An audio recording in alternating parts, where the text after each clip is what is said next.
And the third model is I can solve the second model and the first, by the way, because I have a platform that allows me very easily to create new models. And when I say very easily, it means that because of the platform, if at the end of the day your software is 100,000 lines of code, you obtain it just by writing 10,000 lines of code. All the rest is done by the platform automatically, right? So you can go much faster. And then the idea is to say, rather than us, CosmoTech, creating the software solution, we can sell the access to the platform so that others can create their own solutions for their own customers. So we can work and we can sell the access to the platform with a business model specific, with pricing and so on and so forth, so that others can create software. So with the first case, I'm going to solve one problem in the, customer by customer. In the second case, I'm going to solve one problem for, let's say, an industry or a specific problem for an industry. A category, let's say. So it's going to be in that way much more standardized. While the third one, it's sort of a meta platform. Yes, exactly. Okay. It's to say, I'm going to teach you how to fish, and you're going to have the possibility to fish by yourself by creating the solutions by yourself. Does it make sense? Thank you. Very clear. Pablo? So let's now proceed to David. So I actually already presented David when he was not here, so as a professor in Sciences Po. So we can now proceed with David, if you want to. Yeah, thank you, Pablo. I want to share my presentation, so you have to allow me to do that. Yeah, okay, I'll allow you again because I allowed you already, but since you left the system, yeah. Okay. So in principle, you should be able now. So,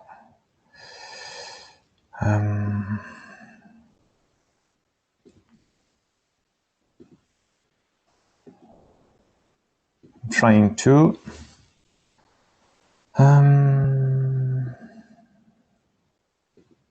Okay.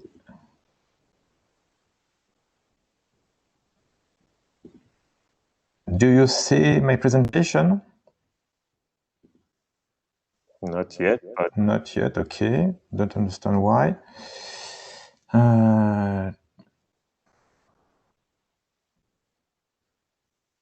Don't understand why it doesn't work. Otherwise, just send it to me and I'll okay. Yes, I'm going to do that.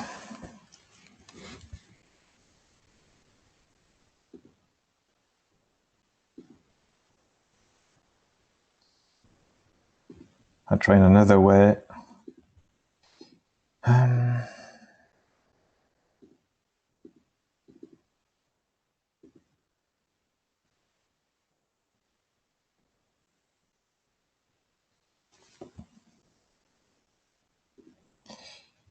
It says that I don't have the authorization to share the screen. So, okay, I'm going to send you.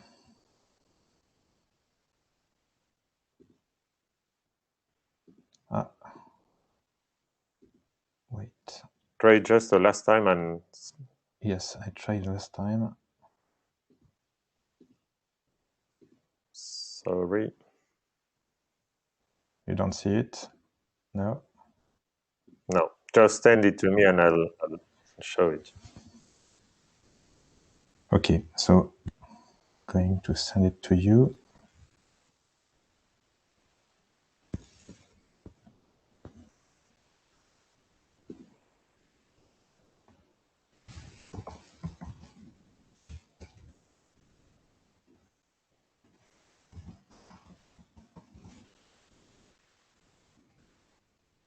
And also, you should give me the role of the leader of the meeting, please.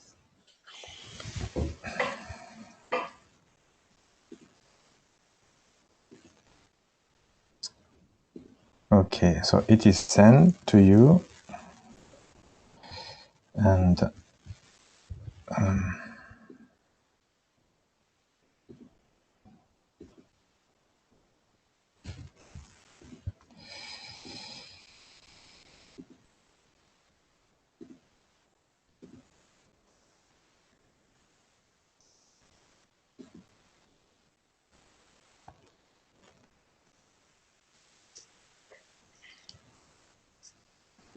Okay, you can maybe just start to your presentation anyway, and okay. okay.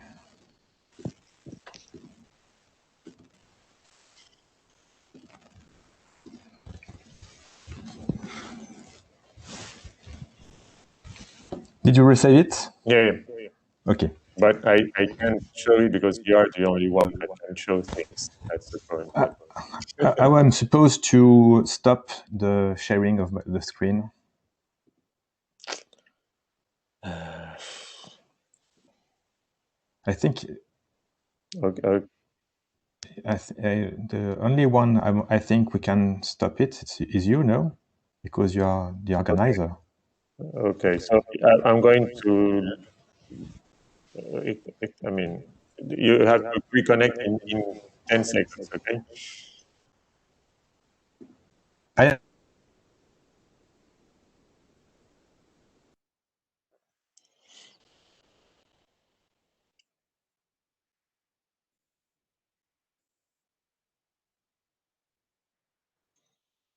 Okay, so can everyone see now the presentation by David? Yes, yes. Okay, so David, the presentation is on the screen. You can, okay?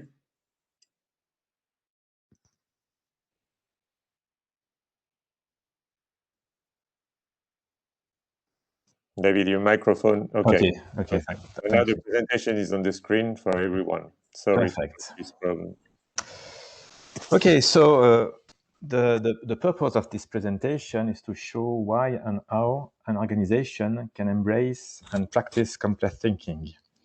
And I think I have to say very close to Michel Morvan's presentation because, of course, he's working on a very innovative decision-making tool, namely digital twins, and I'm very interested in this kind of simulation tools. But above all, I'm like him, I'm also trying to spread the gospel of complexity in business, and it's not very easy. So it's important for me to underline that I'm a researcher in organization studies who understand only what he can experiment on the field. And I think my understanding of complexity is closely related to the fact that I am both a researcher and a practitioner. Please, next slide. So this picture from the 1967 movie Playtime by Jacques Tati shows a kind of organization. Of course, it's a little bit exaggerated, but one can ask a lot of questions seeing this picture. For example, what is the design behind this organization? What this organization tells about your vision of people, your thinking about efficiency, about effectiveness. Seeing this picture, I can add more philosophical questions. What is the epistemology behind this design?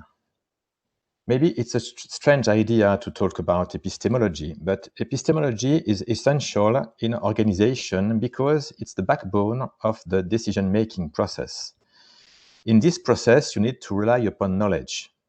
How do you know that the knowledge you use for deciding is accurate? How do you know, for example, that your model, your simulation, your digital twin is accurate? Another important question, of course, is, are people happy in this organization? Please, next slide. So the study of knowledge, the epistemology, has consequences on the way you organize your group of people in order to do something. Epistemology leads to organization, or more precisely, to ways of organizing. For example, in the slide, this slide with Taylor. Frederick Winslow Taylor, who was an American mechanical engineer, was widely known for his methods to improve industrial efficiency.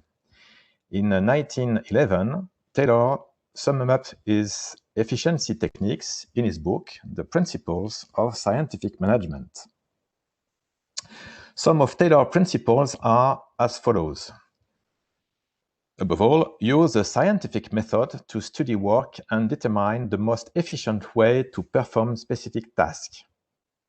Second principle, simplify the task to do in order to easily match workers to their job. Monitor the worker's performance, and so on.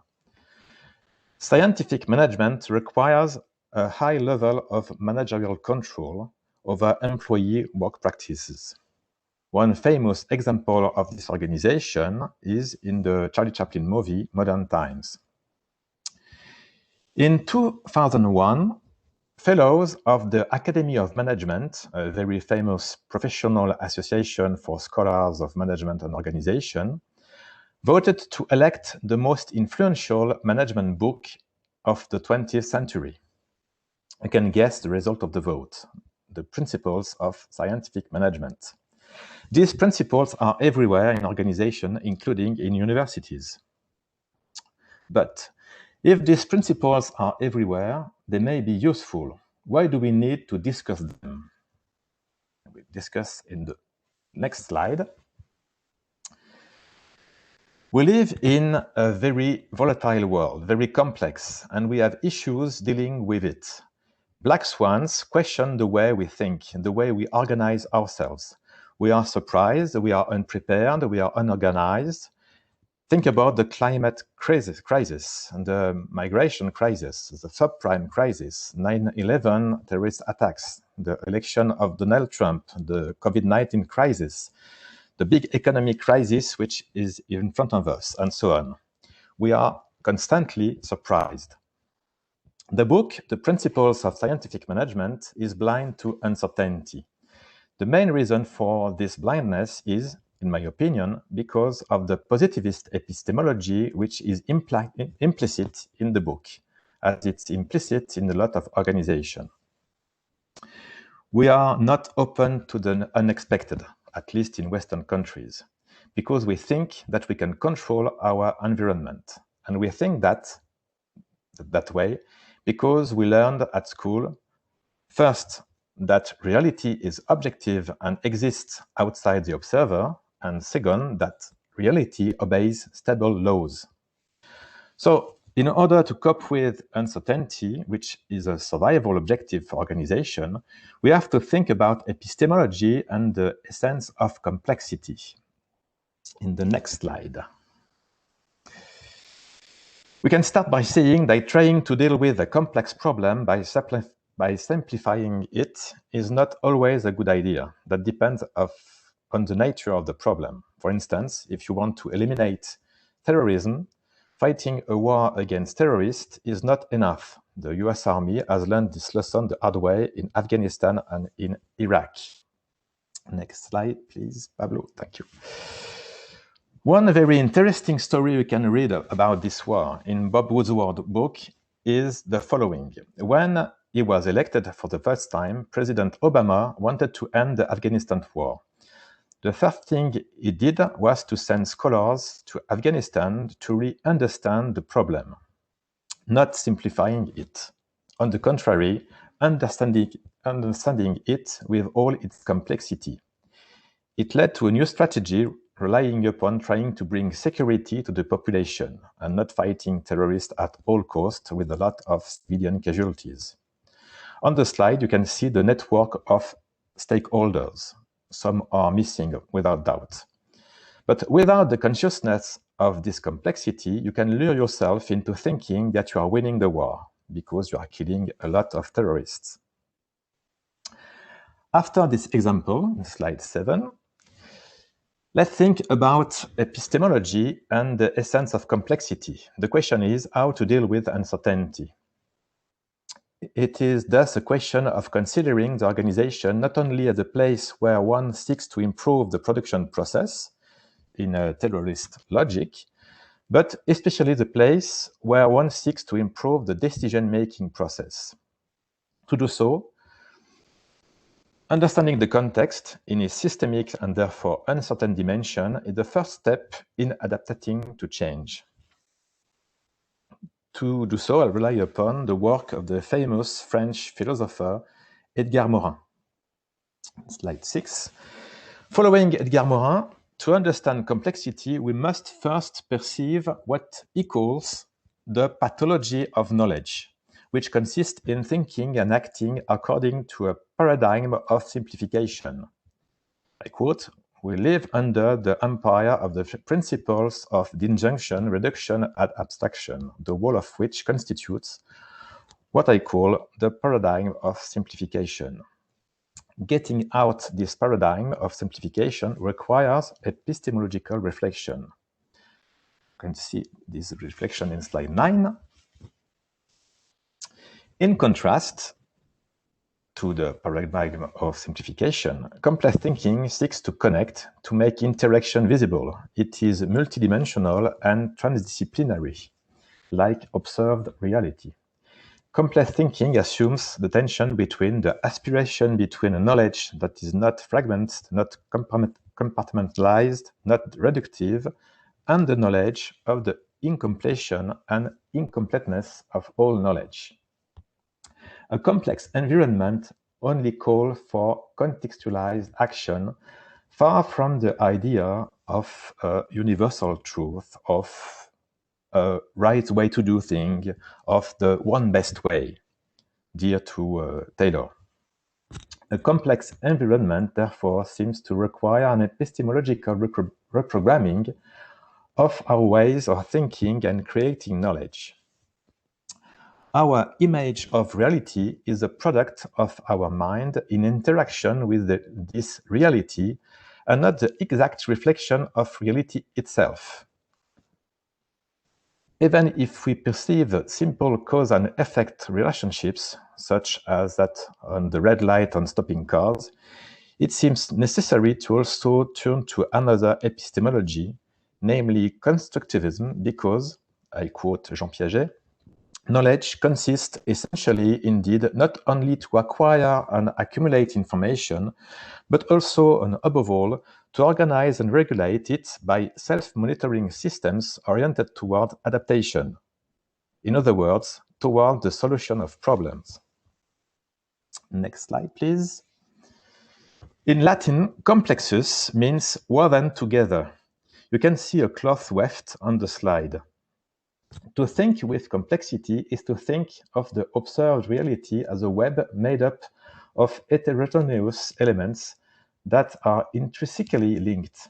Complexity is both more and less than the sum of its parts, just as the weft is more and less than the sum of the threads woven together. It is thus advisable to apprehend the observed reality without eliminating the context, which supposes to take account of the interrelations, the overlaps, the interdependencies, that is to say, of the systems. Edgar Morin, in slide 11, next slide, thank you. Next slide, please, Pablo. Yes. Edgar Morin identifies, it's a slide 11, Pablo, please. Yes. Edgar Morin identifies three constitutive principles of system thinking, in other words, of complex thinking. The dialogic principle, you can see the definition on the screen, which principle is found in companies when you engage in dialogue around sensitive issue in order to reduce tension. So the dialogical principle is very useful when you want to regulate conflict in your organization. Second principle is the principle of organizational recursion, which is a process where the effects or products are at the same time causative and productive in the process itself. In other words, it's a break with the famous cause-effect principle, and you can see the organizational recursion principle in companies when you see that ideas from the shop floor can change the grand strategy of the company, which in turn can change the work on the shop floor, and so on. Third principle is a hologrammatic principle, which is inspired by the hologram. You have the definition of the hologrammatic principle. I'm not going to read it, but the idea is to look at a hologram, is to look at an image made up of dots, and each of these dots retains the memory of the complete image. So keeping the hologrammatic principle in mind helps developing in organization the autonomy and responsibility of each person in order to promote agility. Because each person has an idea of the big strategy and a precise idea of what they can do to implement it. So complex thinking leads to the production of contextualized and connected knowledge, which is very important for organization. Let's go to slide 12. So, according to me, Edgar Morin helps us to think about organization in a new way. I quote Edgar Morin. So for there to be organization, there must be interaction. For there to be interactions, there must be encounters. For there to be encounter, there must be disorder. So the order is no longer universal. It is the product of the organization which fits on disorder to produce order, the latter being very provisional. We are, at this point, very far from tailored scientific management. So according to Morin, the organization, as the principle, exists to fight entropy. The first function of the organization is its own survival by adapting to its environment. Next slide, please. So how can we implement complex thinking in organization? Usually, when you read managerial literature, you can find a lot of ready-made solutions in order to solve problems, human resource problems, supply problems, sales problems, creativity problems, and so on. These solutions are heavily context-dependent. Following Morin, we can say that in complexity matters, we need a method to understand problems before dealing with them rather than ready-made solutions.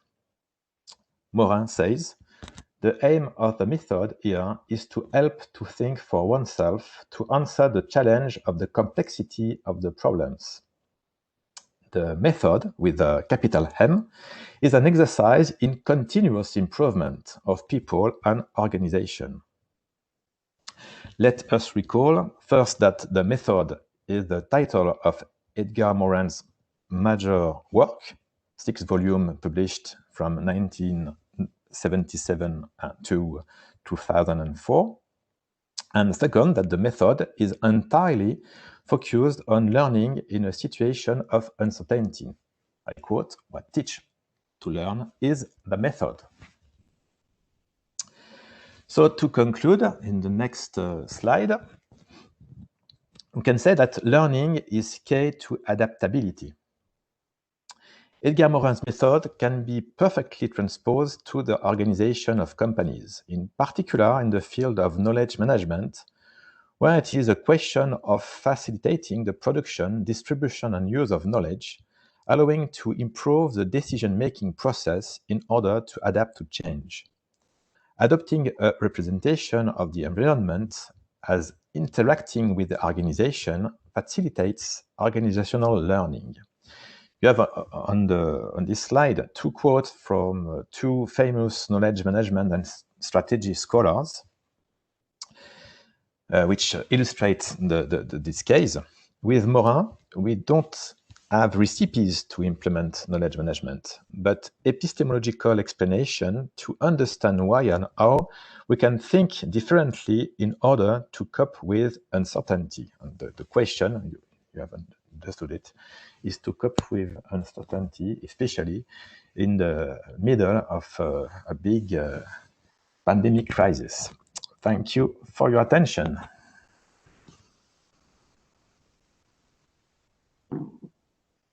Okay, thanks, David. So sorry for this technical problems, even after 1 year of of video conferences and webinars, we're still having some trouble. But okay, thanks a lot, David, for this presentation, and also for keeping it short, and also for having introduced us to Morvan. It's impossible to have a conference in France about complexity without Morvan. So we now can we have paid our debt to Edgar Morin, and so people from outside France also have met him. And now it's time for general discussion. So Fabrizio, I know you wanted to start the discussion, the general discussion, and please send questions on the chat. And we can, I mean, there are many topics to discuss. And do you want to start, Fabrizio, or you want me to start, as you want? So, do you see me? No, but can you hear me? Oh, yeah.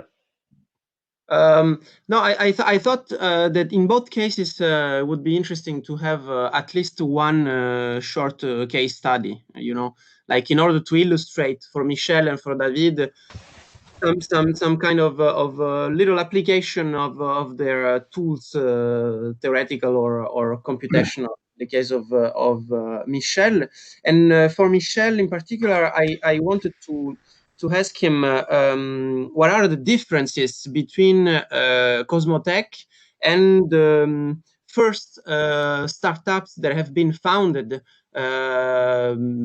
like his drawing from the Santa Fe Institute, like complexity science, because at the very beginning it was BIOS Group by Stuart Kaufman with the European version called the EuroBIOS.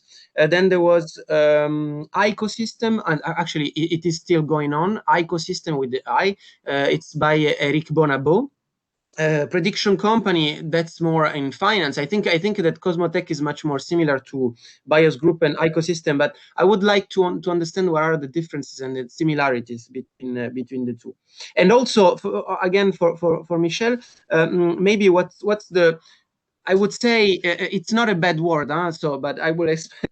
What's the political project of CosmoTech? I do know that, of course, it's not for election, but since it's something that you, Michel, you told me when we met in 2016 that you. It's okay, of course, everybody can say that, but I think I felt you were sincere. You didn't do it for the money, you know.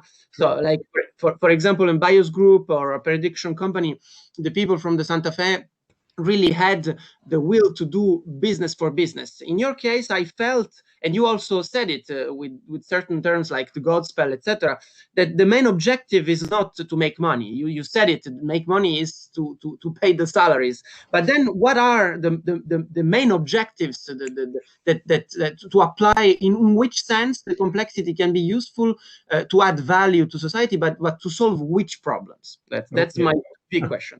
So it's 3 questions. I will try to be short, but it's not easy because you ask very deep questions. So the first answer about the other companies, let's say, you know, BIOS and Boston. Sorry, you just said the name. Ecosystems, yes, the Eric company. They are different in many ways, but the first, I mean, two things.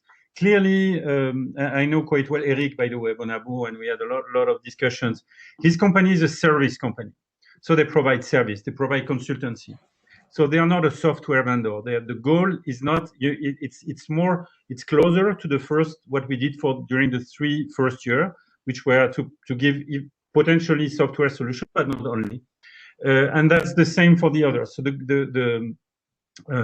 Stew company, I mean, the people who create these companies, there are two things. First, they are very focused on some specific domain, and mainly, or the goal is mainly to provide service.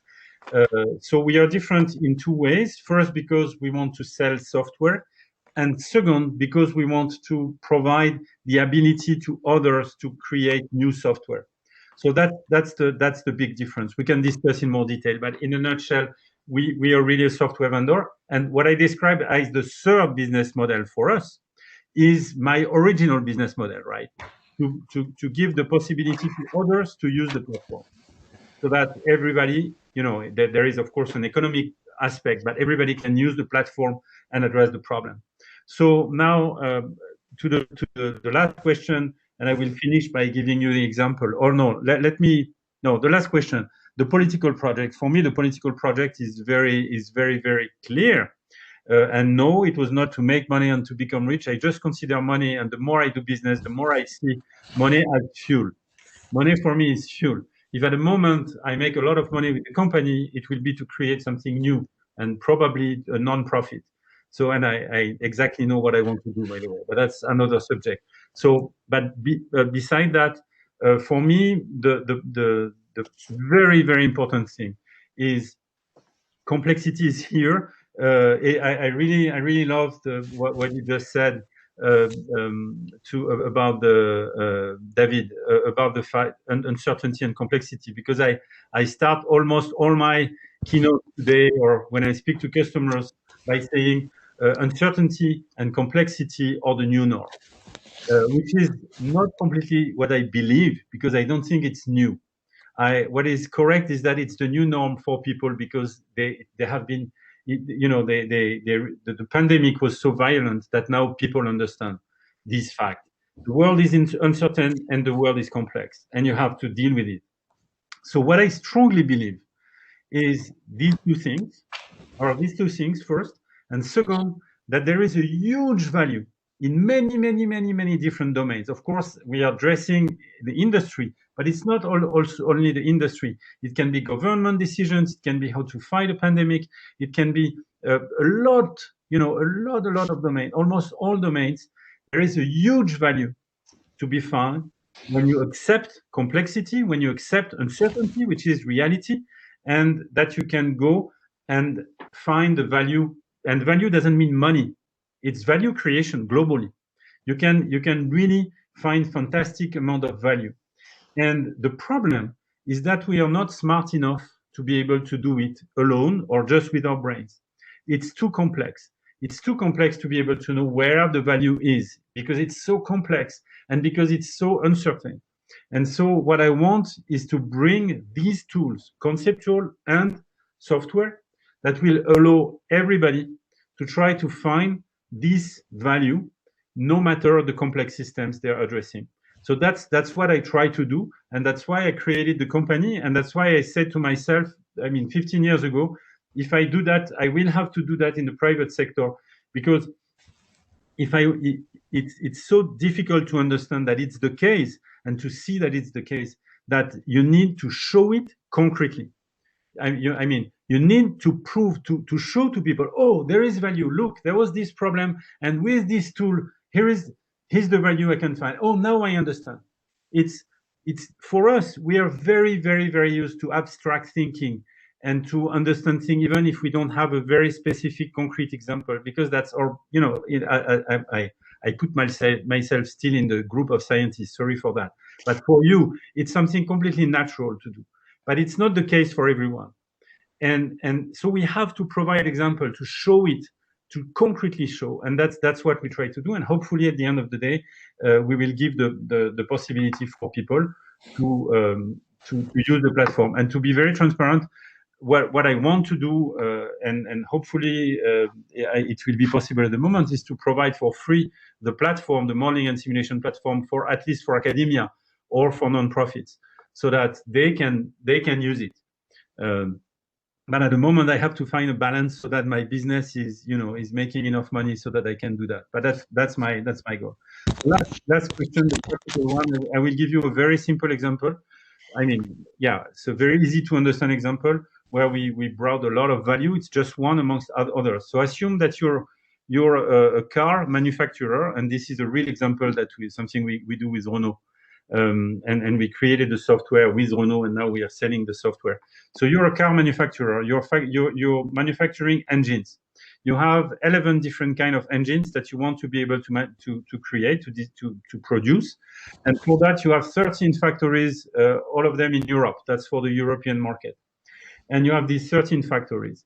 In each factory, you have different machines. Each machine can take different parts and produce different things. You can tune the machines. Each machine, depending on the part, is going to have what we call a time cycle that is going to opening, how long is going to take to do the process. You have people working and processes to do everything, and it takes time. There are risks and so on and so forth. You have logistics between different factories. You have, I mean, a lot of things. People work on 3-8 shifts, or not during the night. It really depends. They have vacation, and you have the stocks, and you have the financial aspects. Well, you have this very complexity. So assume you're December the 31st, and your sales department, you're in charge of managing this infrastructure, and these people. And you have the sales department who says, okay, now here is the demand. On week 1, you need to produce this number of engine of type 1, this number of engine of type 2, this number of engine of type 3, and the same for every. This is for week 1, and this is the same for the 52 weeks. And now you know that this demand is going to evolve in time because people are going to change, and you know that each factory may have an ability to produce at some moment for different reasons, right? And you know that the machines can have outages. Sometimes they're going to fail for a while, and you will have to maintain them. And so the question is, can you produce what you need to produce? First question, over the time, the 52 weeks.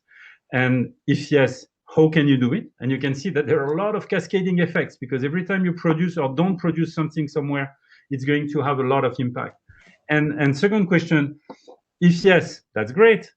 But now, how robust is your plan to uncertainty? Can you find the best possible plan relatively to uncertainty? And if you cannot, why? Are you going to have a problem in this factory on week 32? But how can you solve it? Because everything you're going to move at a moment is going to have a lot of impact. So that's the kind of problems we solve, and we create digital twin, and we run simulation, we do optimization above simulation. That's a very simple example I can take. I hope it's clear. Yeah, maybe just, I mean, we have many questions now, and discussion actually going on between David, Vallat, and Andy Pickering. So we'll put that on forward. But I wanted to elaborate a little bit on the example you gave, Michel. And as I know, I mean, you know me, I'll try to. I know you. I know you, by the way. No, that's very interesting, because I mean, my reaction is we should separate two aspects of complexity, and this is akin to the very well-known distinction between risk and uncertainty by Frank Knight. So, I mean, you know this distinction, I guess. I mean, between what really the black swans, unexpected things, and the things that you can put some probabilities on, etc. And my idea is that the example that you just gave was great for that, because in some sense, this is complexity as logistics, which is one aspect of complexity, which is, okay, I have so many factories, so many engines to produce, and so many different degrees of freedom, okay, and interconnected degrees of freedom in my system. And this is the complexity that is beyond our brain, I agree, but that can be captured by software. Because and cascading effects. Yeah, even including, but the software by definition, in some sense, can only capture predetermined things, okay, of course. And then you have another side, or another dimension to complexity, which is more open, okay, which is the one that, David also insisted upon, And so I would like to have your comment on that, because in some sense, the second dimension cannot be captured by software. It is, I mean, so I mean, how can you try to deal with that dimension, which is captured more by these experiments that, and this will be the transition to next question, the experiments that Andy Pickering presented in the first conference in this webinar in British Cybernetics. Okay, but let's... So just to answer, I fully agree with everything you said, unless the fact that you cannot, well, you see, you cannot solve this problem only with software, I agree. But what can software provide there? Mm-hmm. So what, and that's exactly what we are facing very, very concretely. And people ask us these questions. Yes, but what about uncertainty? The uncertain, you cannot even imagine that it's uncertain. The reality is that the system you consider when you do the model, right, is by definition limited. And by definition, that's why I say it's not prediction, and I do not predict the future. You know, there is the system, and you try to model some interactions with the outside. And of course, that's a kind of granularity you decide. And you cannot know what is going to happen. And the black swans, as you said, nobody knew what was going to happen. But what did they do using this system? What can you do? You cannot know what can happen in the outside. But what you can model in a way with, of course, probabilities that do not, is what the impact of something from the outside can have on the system you model. So I cannot know why my factory is going to be unable to produce. But what I know is that in the system, in the model, it's a big problem if my factory stops producing. It can be because of a pandemic, it can be because of a political event, it can be for any reasons. But I'm not able to know what's going to happen, the unexpected. But I know, and there is a space that is much smaller, which is the space on what can affect my system as I describe it. And this, I can use the software to have hints to see how sensitive am I to my ability to produce, for example. I can know that if this factory cannot produce or only produce at 50% of its capacity, then it's a huge problem for the whole system. So this I can test. That's part of the way we can address the problem. Does it make sense? Yeah, great. Okay, so maybe we can now go to Andy and David. So maybe the best way would be, Andy, if you want to ask your question or put your remark orally, so everyone shares it, and David can answer, and maybe Michel also if he wants to. Great. Hi, can you hear me? Yep. Great. I thought both talks were extremely interesting, but I wondered a bit about David's emphasis on epistemology and knowledge, and the reference to Morvan, and the idea that in dealing with complex systems, what we need is complex thinking, which turns into the learning organization somehow. In my talk at this conference a couple of weeks ago, I said what I believed, which is that learning and knowledge and science are essentially useless in dealing with exceedingly complex systems, and that the only thing we can do is experiment on them and find out about them through this kind of performative interaction.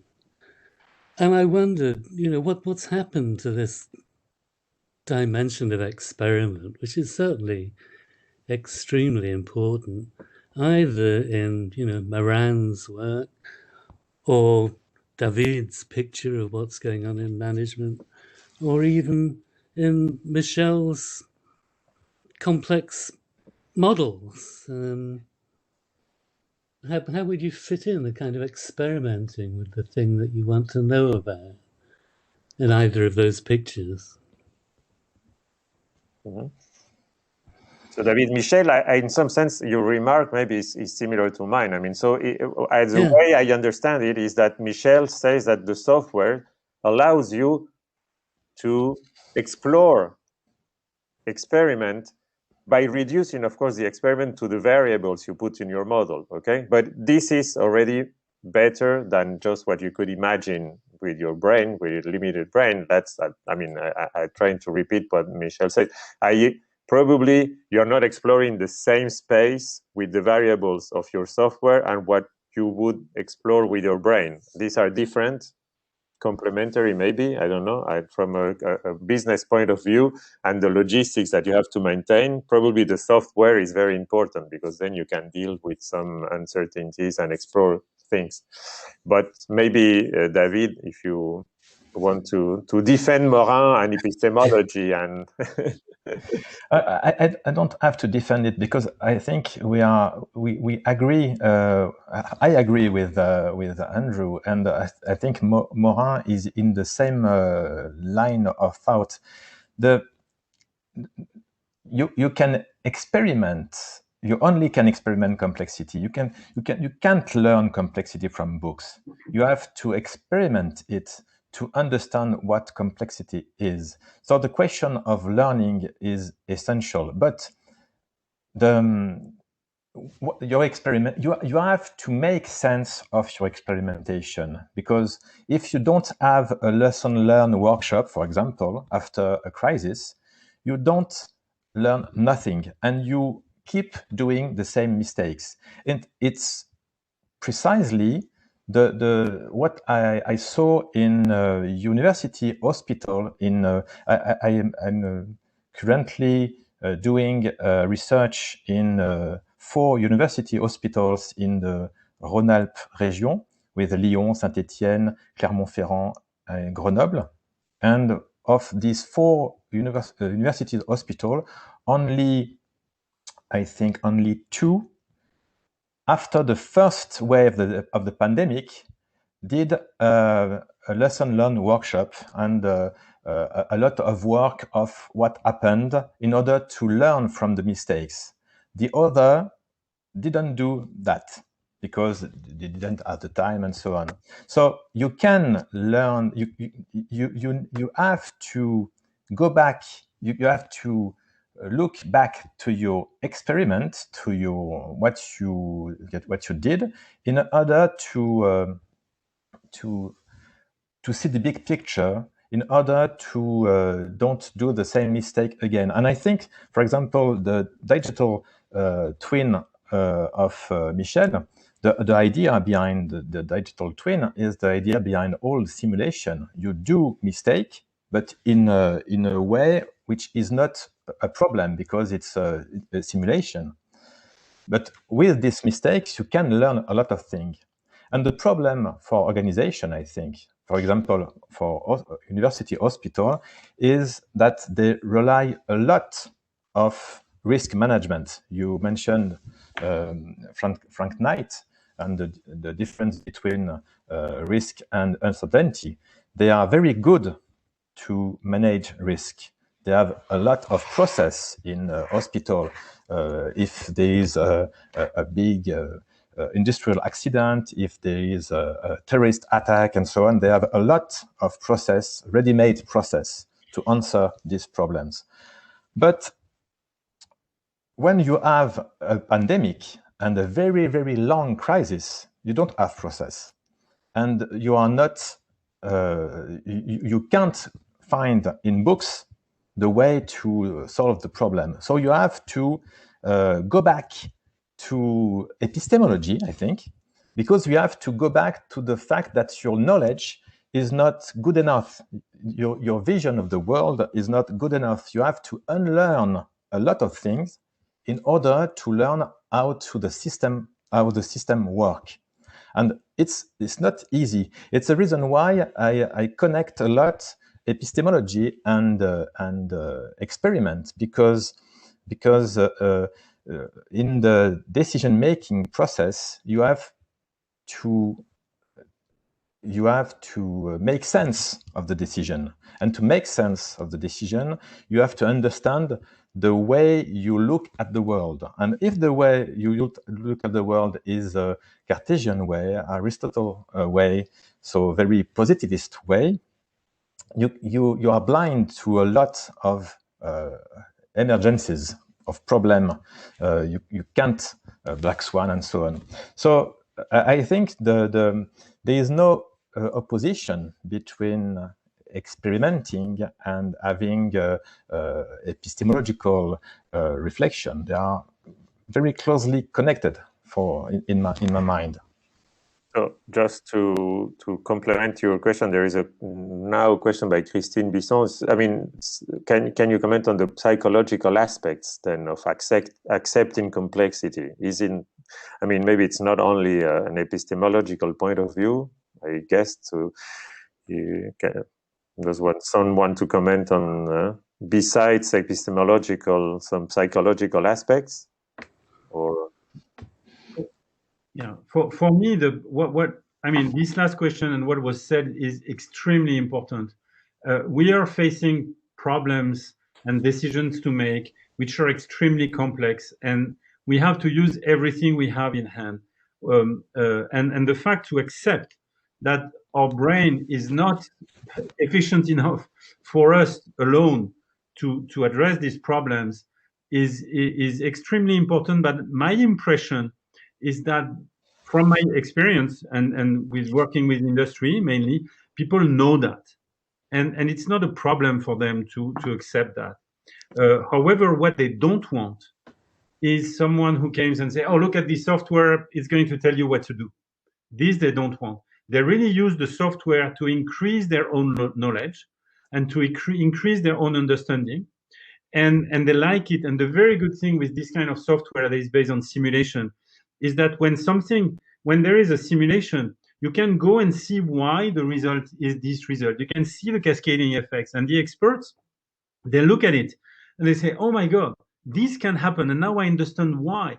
And so you have the model in the digital twin, and you have the model in the brain of the expert. And the expert is going to change his or her model and try, and then people are going to ask you to improve the software by taking into account new things. So maybe I was not clear, but it's not a one shot. It's one of the tools, and experiments can be digital experiment, but also the real experiment is extremely important, and you have to use all the tools. But also, as you said, Christine, is to accept that we are not smart enough. But this is something I think people accept quite. I mean, where they're facing these problems, they have no. It's not too hard. I just to make I mean, in one of the forthcoming seminars, we'll talk about Hayek, and Hayek is one of the masters of complexity, and one of his main arguments was that our brain is not good enough to tame complexity and to deal with complexity, and we need. I mean, his favorite tool was not software simulation at all. He actually criticized a lot formal methods. His main tool was, of course, the market. Okay, but this is another discussion we'll have. But that I mean, this argument of the limitations of the brain was used a lot by Friedrich von Hayek, and we discussed that with Jean-Pierre Dupuis last week also. But he's going to elaborate on that. So actually, maybe a last question on the chat by a remark more than a question by Stéphane Gombach. He said that there is also an increase in the complexity of the business model of Cosmo, okay? From selling solutions to software, and then platforms. And of course, what we should do is to examine whether this organization complexity and readiness to unexpected things. I mean, have you been inspired by these things for the organization of your own business, Michel? Because your business is supposed to explore complexity of the other businesses, but what would you say about your own business? I mean, have you been inspired by Morvan or whatever? I would say yes, of course, because I cannot see the world with other lenses that complexity, and this has been the case for the last 25 years. So yes. We didn't formally use our tools for our own decisions because we are quite small. We have always been very, very small. Doesn't mean that it's not useful, but we were probably too small to see that. However, for us, just to react to Stéphane's remark, going up in a way in providing the platform is really, really, really the idea of it's better to teach someone to how to fish rather than giving fish. So it's the idea. And that's what I really want is to give everyone the possibility to think that way and to look at the world that way. And I just jump on something that was said before about the experience and the individual experience. It's kind of a physical experience. For me, when I discovered the complexity of the world, it's something really, really physical when I see where the complexity is. But I've observed that at customers when they for the first time see the complexity of their system, because usually they cannot see the complexity of their own system. And when they see the first result, it's kind of it's a real personal experience to understand and see this complexity in action. And not only as a bad thing, but as a very, very, very powerful thing. I say to people, you have to be the one when in another day someone says, oh, this problem is very complex, to be the one to say, oh, great, there is a great value there because of complexity. And rather than getting rid of complexity, why don't we use it? So maybe I was thinking about this image that David presented of the war, Obama wars. I don't know if you can see my screen. Yep. Yeah. And because maybe to be more precise, what you mean by seeing the complexity is making it more explicit, no? By this kind of, because in some sense we all know that, but it's in the background of our brains in some sense. So making it explicit, because this is another very important point in Hayek's point of view, explicit and implicit, etc. So when you do the software or when you draw this kind of networks, you explicit things that in some sense you already knew, but in a different way. So it changes your perception of your own. Yes. And usually one person only sees one part of this. Mm-hmm. So what you do when you put the different people in the room and you show them something usually much more complex than that, because here it's flat in a way. Yeah. Then they see what they do or the decision they make is going to have an impact on everything. Okay. So thanks. Maybe we reached the end of our time. So thanks a lot again, Michel and David. So it's been, I recorded everything so we can share, and it will be on the website. And so let me just conclude as usual by advertising next Monday, next webinar. So it will host Katharina Landstrom, so host complexity modeling or governing the environment, and Fabrizio also, who will step on the other side by being talking about complexity science and Hayek's actually neoliberalism. So we'll have finally Hayek on board, and also the complexity of the environment. So have a nice week, everyone, and let's meet again on next Monday, same time. Okay, bye-bye. Thank you, bye-bye. Thank you very much. Bye. Bye. Everyone, Bye. bye, Michel, and bye, David.